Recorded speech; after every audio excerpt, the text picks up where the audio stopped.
নমস্কার, আপনারা দেখছেন হাই নিউজ। আমি শ্রীপর্ণা রয়েছে আপনাদের সঙ্গে। আজকে দিনের শুরুতে যে খবরের দিয়ে শুরু করব তা প্রচণ্ডই মর্মান্তিক। প্রয়াত বুদ্ধদেব ভট্টাচার্য পশ্চিমবঙ্গে 34 বছরের বামফ্রন্ট শাসনের দ্বিতীয় এবং শেষ মুখ্যমন্ত্রীর জীবনাবসান। বয়স হয়েছিল তার 80 বছর। বৃহস্পতিবার সকালে বুদ্ধদেবের মৃত্যুর খবর জানান তার সন্তান সুচেতন ভট্টাচার্য। আজ সকালে প্রাতরাশ করেছিলেন এবং তারপরেই তিনি অসুস্থ হয়ে পড়েন। সকাল 8:20 পাম অ্যাভিনিউর বাড়িতেই প্রয়াত হয়েছেন প্রাক্তন মুখ্যমন্ত্রী।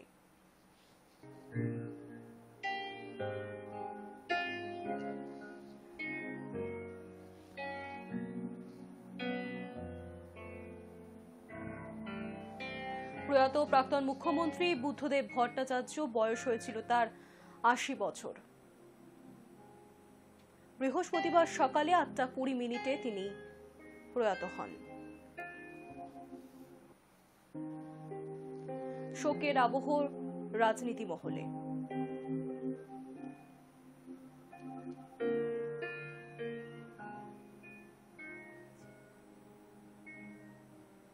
বুধবার রাতেও তিনি অসুস্থ বোধ করছিলেন। বৃহস্পতিবার সকালে তিনি প্রাতরাশ করেছেন এবং তারপরেই অসুস্থতা বোধ, তারপরেই হার্ট অ্যাটাক। মৃত্যু হয়েছে প্রাক্তন মুখ্যমন্ত্রী। জানবো বিস্তারিত। আমার সঙ্গে রয়েছেন আমার সহকর্মী অভিষেক সিংহ। অভিষেক, দেখো সেই বললো তোমাকে শুরুতেই জানিয়ে রাখতে যে পশ্চিমবঙ্গের 34 বছরে বামফ্রন্ট শাসনের দ্বিতীয় এবং শেষ মুখ্যমন্ত্রী বুদ্ধদেব ভট্টাচার্যের জীবনাবসান ঘটলো। বয়স হয়েছিল 80 বছর এবং জানিয়ে রাখবো 2000 সাল থেকে 2018 সাল পর্যন্ত টানা 11 বছর কিন্তু রাজ্যের মুখ্যমন্ত্রী ছিলেন তিনি। এবং জানিয়ে যাচ্ছি যে আজ সকালবেলা তিনি কিন্তু অসুস্থতা বোধ করেন এবং তারপর ঠিক 8:20 কিন্তু পান অ্যাভিনিউর বাড়িতেই তিনি প্রয়াত হন। এবং যেটা জানা যাচ্ছে যে তার কিন্তু গত কয়েকদিন ধরে শারীরিক সমস্যা পেয়েছিল, শ্বাসকষ্টজনিত তার সমস্যা ছিল এবং সেই সমস্যা পেয়েছিল এবং আজ সেই অসুস্থতা আরো বাড়ে এবং তারপরেই তার কিন্তু মৃত্যু ঘটেছে বলে জানা যাচ্ছে। সেখানে যেটা জানা যায় যে 29 জুলাই আশঙ্কাজনক অবস্থায় তাকে ভর্তি করানো হচ্ছিল দক্ষিণ কলকাতার আন্তর্জাতিক বেসরকারি হাসপাতালে।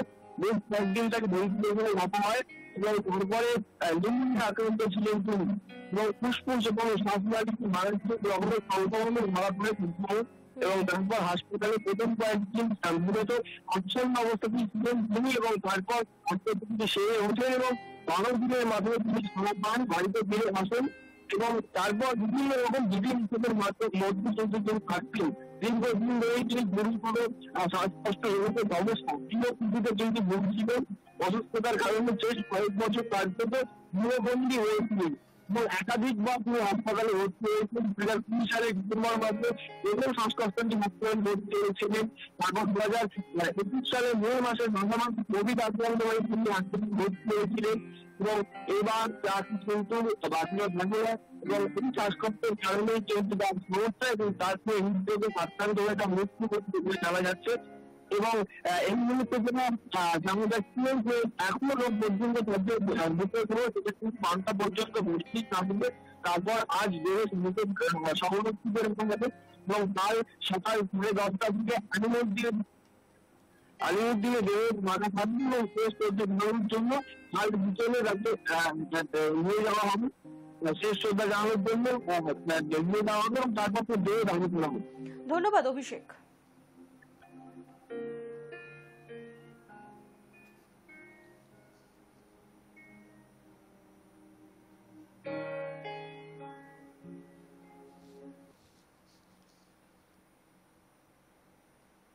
বুধবার রাত থেকেই বুদ্ধদেব ভট্টাচার্যের শারীরিক অবস্থা খারাপ হয়েছিল। শ্বাসকষ্ট বাড়াবাড়ি পর্যায়ে গিয়েছিল বলে সূত্রে খবর। বৃহস্পতিবার বেলা 11টা নাগাদ উডল্যান্ডসের চিকিৎসকদের এসে পরীক্ষা করারও কথা ছিল, কিন্তু বৃহস্পতিবার সকাল থেকেই আবারও অসুস্থ হয়ে পড়েন বুদ্ধদেব। সকালে উঠে প্রাতরাশের পর চাও খেয়েছিলেন তিনি, আর তারপরে আবারও অসুস্থ হয়ে পড়ায় তাকে নেবুলাইজার দেওয়ার চেষ্টা হয়। সূত্রের খবর সেই সময় তিনি হৃদরোগে আক্রান্ত হয়েছেন, তার মৃত্যু হয়। চিকিৎসকদের খবর দেওয়া হয়েছিল দ্রুত, তারা এসে বুদ্ধদেবকে প্রয়াত ঘোষণা করেছেন। আমার সঙ্গে রয়েছেন আমার সহকর্মী শুভাঞ্জন দাশগুপ্ত। শুভাঞ্জন, আজকে সকালে তিনি প্রাতরাশ করেছিলেন, তারপর তিনি আবারও অসুস্থতা বোধ করতে শুরু করেন, তারপরে তিনি প্রয়াত হন। যথেষ্ট না আজকে সকালবেলা যাতায়াত করেছিলেন, গতকাল রাত্রির থেকেই ওনার শরীরের কিছু অবনতি লক্ষ্য করা যায়। শ্বাসকষ্ট হচ্ছিল, যেহেতু উনি সিএটিভি পেশেন্ট ছিলেন, তিনি বাড়িতেই তার অক্সিজেনের ব্যবস্থা ছিল, তাকে দেওয়াও হয়।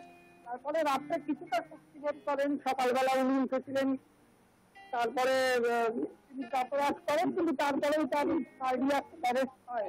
হঠাৎ করে তীব্র শ্বাসকষ্ট শুরু হয়, চিকিৎসকদের খবর দেওয়া হয় পার্টি নেতৃত্বের কাছে। পার্টি নেতৃত্ব তারা আসেন, চিকিৎসকরা আসেন, কিন্তু সমস্ত চেষ্টা ব্যর্থ করে ৮০ বছর বয়সে প্রয়াত হলেন রাজ্যের প্রাক্তন মুখ্যমন্ত্রী বুদ্ধদেব ভট্টাচার্য। সেটাই না। আর শোভাঞ্জন, যা জানা যাচ্ছে যে ইতিমধ্যেই তো রাজনৈতিক ব্যক্তিত্ব যারা রয়েছেন তারা তার বাড়িতে উপস্থিত হয়েছেন, কি পরিস্থিতি রয়েছে সেখানে? দেখো, এই খবর শোনার পরেই পার্টির জেলা নেতৃত্ব, রাজ্য সম্পাদক মোহাম্মদ সেলিম, ছাত্র নেতা যিনি ছিলেন শ্রীধর ভট্টাচার্য, কংগ্রেসের প্রদীপ ভট্টাচার্য, তারা ওখানে উপস্থিত হন। একে একে পার্টির সমস্ত কর্মী সমর্থকরা উপস্থিত হন, সেরকম রাজ্য নেতৃত্ব উপস্থিত হন। কিছুক্ষণ আগে মুখ্যমন্ত্রী মমতা বন্দ্যোপাধ্যায় তিনি নিজে আসেন এবং সঙ্গে ছিলেন রাজ্যের পুর এবং নগর উন্নয়ন মন্ত্রী ফিরহাদ হাকিম এবং ক্রীড়ামন্ত্রী অরূপ বিশ্বাস। তাদের তিনি দায়িত্ব দেন যে আগামীকাল তার শেষ যাত্রা সেটা যেন সর্বতভাবে ঠিকভাবে করা হয়। রাজ্য প্রশাসনের তরফ থেকে সমস্ত রকম সহযোগিতার আশ্বাস দেওয়া হয়েছে এবং যেটা খবর আর কিছুক্ষণের মধ্যেই আমাদের পশ্চিমবঙ্গের মাননীয় রাজ্যপাল শ্রী আনন্দ বোস তিনি কিন্তু যাচ্ছেন পাম এভিনিউয়ের বাড়িতে বুদ্ধদেব ভট্টাচার্যকে শেষ শ্রদ্ধা জানাতে। এবং আরেকটি বিষয় বলে রাখি, যে বিষয়টা রাজ্য নেতৃত্ব পার্টির তরফ থেকে যেটা সিদ্ধান্ত নেওয়া হয়েছে, আজকে তার মরদেহ দুপুর 1টার কিছুক্ষণ পরে অর্থাৎ 2টো নাগাদ নিয়ে যাওয়া হবে পিস ওয়ার্ল্ডে, সেখানেই সংরক্ষিত রাখা থাকবে তার মরদেহ। আগামীকাল সকাল 10:30টার সময় মুজফফর আহমেদ ভবন, যেটা আলিমুদ্দিন স্ট্রিটে রাজ্য সিপিএম এর সদর দপ্তর, সেখানে তার মরদেহ বিকেল 4টে অব্দি শায়িত থাকবে। দিল্লি থেকে নেতারা আসবেন, সিপিএম এর কলেজগুলোর সদস্যরা আসবেন, সর্বভারতীয় যিনি সাধারণ সম্পাদক সীতারাম ইয়েচুরি আসবেন, তারা শেষ শ্রদ্ধা জানাবেন। সেখান থেকে মিছিল যাবে নীলরতন সরকার মেডিকেল কলেজে এবং সেখানেই তার দেহ দান করা হবে। এখনো অব্দি এটাই খবর। হয়তো কিছুটা পরিবর্তন হতে পারে, কারণ রাজ্য বিধানসভায় যিনি দীর্ঘদিন বিধায়ক ছিলেন, এই বিধানসভায় নিয়ে যাওয়া হতে পারে তার মরদেহ, তারপরে হয়তো রাইটার্স বিল্ডিংয়ে ঘুরিয়ে আনা হতে পারে। এখনো এই খবর সেটা এখনো জানা যায়নি। তারা আলোচনা করছেন রাজ্য নেতৃত্বরা, তারা কিছুক্ষণ পরে সেই বিষয়টি সিদ্ধান্ত দেবেন। ধন্যবাদ শুভাঞ্জন।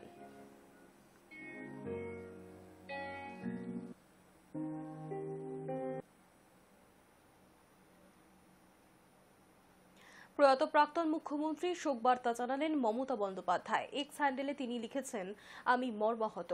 বিগত কয়েক দশক ধরেই আমি তাকে চিনতাম এবং গত কয়েক বছরে তিনি যখন অসুস্থ ছিলেন তখন আমি কয়েকবার তাকে বাড়িতে দেখতে গেছি। এই মুহূর্তে আমি খুবই দুঃখিত বোধ করছি। এই শোকের সময় মিলাদি এবং সুচেতনের প্রতি আমার আন্তরিক সমবেদনা জানাই। পাশাপাশি প্রয়াত মুখ্যমন্ত্রী বুদ্ধদেব ভট্টাচার্যকে শেষ শ্রদ্ধা জানাতে পাম অ্যাভিনিউয়ে পৌঁছেছেন বর্তমান মুখ্যমন্ত্রী মমতা বন্দ্যোপাধ্যায়। বৃহস্পতিবার সকাল 8:20 এক কামরার ফ্ল্যাটেই প্রয়াত হয়েছেন বুদ্ধদেব ভট্টাচার্য। বর্ষিয়ান বাম নেতার মৃত্যুতে শোকাহত মমতা বন্দ্যোপাধ্যায়। বৃহস্পতিবার রাজ্যে সরকারি ছুটি ঘোষণা করেছেন তিনি। তার ঝাড়গ্রাম সফরও রয়েছে আজকে মুখ্যমন্ত্রী মমতা বন্দ্যোপাধ্যায়ের। তারই আগে তিনি দেখা করলেন একবার, তার বাড়িতে গেলেন, বুদ্ধদেব ভট্টাচার্যের বাড়িতে গেলেন মুখ্যমন্ত্রী।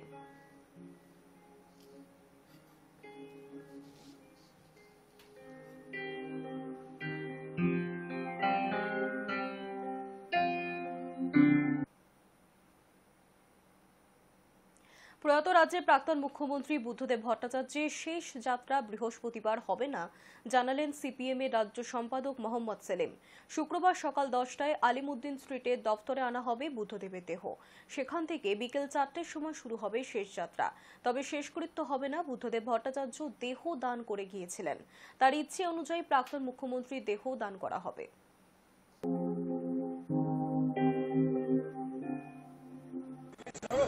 सोच है देश के लिए, जिनकी सोच है और जो जनता के जो मजदूर वर्ग है, मेहनत का इंसान है, उसके उत्थान के लिए सोचते हैं, उन तमाम के लिए एक बहुत है। हमारे पश्चिम बंगाल के भूतपूर्व मुख्यमंत्री, CPIM के भूतपूर्व पॉलिट ब्यूरो सदस्य, युवा आंदोलन के नेता की हैसियत से उभरे थे और एक सच्चे इंसान की हैसियत से, एक अच्छे एडमिनिस्ट्रेटर की हैसियत से, एक सांप्रदायिकता विरोधी सेकुलर एग्रेसिव सेकुलर इंसान की हैसियत से और लीडर की हैसियत से आज के दौर में कोई भी भ्रष्टाचार मुक्त एक ऐसे शख्सियत का निधन होना हमारे लिए बेहद अफसोसनाक है। और मैं अपने पूरे पार्टी की तरफ से, इस बंगाल की जनता की तरफ से अपने को संबद्ध करता हूँ इस शोक में। आज हमने ये फैसला लिया उनके परिवार के साथ बातचीत करके, क्योंकि वो अपना देह दान किए थे चिकित्सा विज्ञान के लिए, इसलिए हम उनका देह कल हम अलीमुद्दीन स्ट्रीट से जुलूस करके शेष यात्रा करेंगे और उनको हम अस्पताल में जो है डोनेट करेंगे जैसा उनकी इच्छा था। आज रात को उनके देह प्रिजर्व किया जाएगा, क्योंकि दिल्ली से, उत्तर बंगाल से, देश के अन्य भाग से बहुत से लोग आएंगे और आज रखेंगे हम। अभी 1 घंटा 1.5 घंटा यहाँ घर में है। उसके बाद कल पार्टी ऑफिस में हमारा अलीमुद्दीन स्ट्रीट 31 अलीमुद्दीन स्ट्रीट में सुबह 10:30 बजे से 4 बजे तक हम उसे प्रिजर्व करेंगे, रखेंगे, ताकि सर्वसाधारण के लिए जो भी आएंगे वो श्रद्धा सुमन अर्पण करेंगे। उसके बाद हम उनके देह को हॉस्पिटल में डोनेट करेंगे। শোকের ছায়া রাজনৈতিক মহলে। প্রদীপ ভট্টাচার্য তিনি কি প্রতিক্রিয়া দিয়েছেন শোনাবো। এই কমপ্লেক্সে দীর্ঘকাল ধরে আছে। রাজনীতিতে তিনি যে কেন্দ্রবিন্দুতে ছিলেন, আমি সেই কেন্দ্রবিন্দুতে ছিলাম।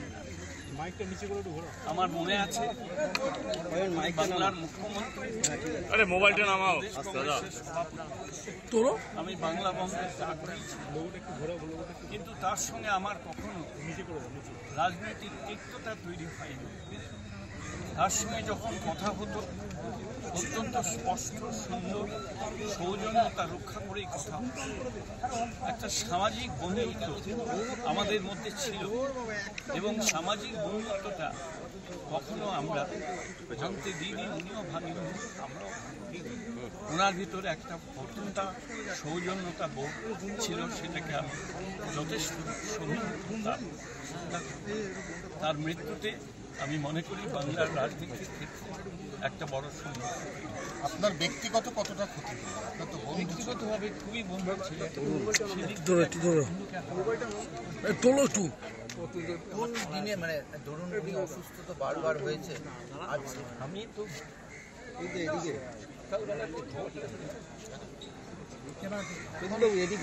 সময় উনি ফেরোতে তখন আমার মনে হয়েছিল যে উনি হয়তো আরো বেশ কিছুদিন বেঁচে থাকবেন। ওই পিরিয়ড থেকে উনি যাই হোক